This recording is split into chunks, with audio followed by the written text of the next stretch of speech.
సాగాలి. సరే మీరు ఇప్పుడు పెట్టుకున్న క్యాండిడేట్లు డెఫినెట్‌గా గెలుస్తారని నమ్మకం ఉందా? ఎందుకంటే ఉన్న పరిస్థితులు ఉన్న పరిస్థితులు. సార్ మా సిపిఎస్ ఉద్యోగ ఉపాధ్యాయుల మీద మాకు నమ్మకం ఉంది సార్. ఎందుకంటే ఇప్పుడు మల్కా కుమరయ్య గారు, అవును, అదేవిధంగా ఆల్ఫోర్స్ నరేంద్ర గారు, అవును, అదేవిధంగా అంజిరెడ్డి గారు, వాళ్ళంతా గ్రాడ్యుయేట్ సార్. మల్కా కుమరయ్య గారు ఉపాధ్యాయులు, అదే రకరకాలు ఉన్నారు కాబట్టి మరి చెప్తున్నాను. ఎందుకంటే కొంచెం ఇంపాక్ట్ ఉంటుంది కదా.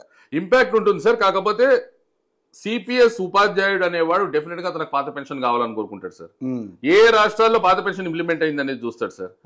ఇప్పుడు ఒకవేళ ఒక పార్టీ 19 రాష్ట్రాల్లో ఉండి ఈ రోజు వరకు కూడా సిపిఎస్ రద్దు చేసి పాత పెన్షన్ పునరుద్ధరించకపోతే ఆ అభ్యర్థి అయితే పాత పెన్షన్ పునరుద్ధరిస్తాడని నమ్మే పరిస్థితుల్లో ఎవరు ఉండరు. సో పాత పెన్షన్ పునరుద్ధరణ జరగాలంటే అది సిపిఎస్ సంఘం నిలబెట్టిన అభ్యర్థితోటే జరుగుతుందని అయితే అందరికీ తెలుసు. ఇది ఇలా ఉంటే వింత ఏంటంటే ఇంత పోరాటం చేసి రామ్లీలా మైదాన్లో 10 లక్షలు దాటుకొని 2 సార్లు మేము కార్యక్రమాలు చేసిన దాన్ని బేస్ చేసుకొని కేంద్ర ప్రభుత్వం యూపీఎస్ అనే కొత్త విధానంతో వచ్చింది. ఈ యూపీఎస్ ఏమిటిదా అంటే పెనం మీద నుంచి పొయ్యిలో పడ్డట్టు. ఎన్పిఎస్ లో 10% తీసుకుపోయి పెడుతున్నారు. లాస్ట్ కు 60% మాకు రిటర్న్ నుంచి 40% షేర్ మార్కెట్ లో వచ్చి మీకు పెన్షన్ వస్తుందంటే దీంట్లో ఏమిటంటే మా మొత్తం అమౌంట్ ను ప్రభుత్వమే తీసుకుంటుంది.